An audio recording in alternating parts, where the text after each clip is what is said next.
भारतीय फिल्मों के मारूफ अदाकार और हिदायतकार बाला ने खुद से 18 साल छोटी भांजी से तीसरी शादी कर ली और अब उन दोनों वालिदैन बनने वाले हैं। भारतीय मीडिया के मुताबिक तमिल फिल्म इंडस्ट्री से वाबस्ता बाला का कहना है कि वो अपनी बीवी के साथ अपनी शादीशुदा जिंदगी में खुश हैं और अपने पहले बच्चे की तवक्को कर रहे हैं। कोकिला की उम्र 24 साल है।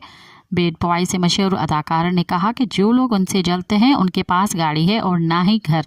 जो लोग हसद करते हैं वो हर चीज़ और हर एक में खामियां देखते हैं। उन्होंने इंकशाफ किया कि कोकिला अपनी जज्बात डायरी में लिखती ही रही हैं। डायरी पढ़ने के बाद मैंने उनसे शादी करने का फैसला किया। अदाकार बाला की तीसरी एहलिया कोकिला का कहना है कि मामा तुफैल अरसे से अकेले थे। मुझे उनकी सखाफत की वजह से प्यार हो गया। वो छोटी उम्र से ही सबकी मदद कर रहे हैं।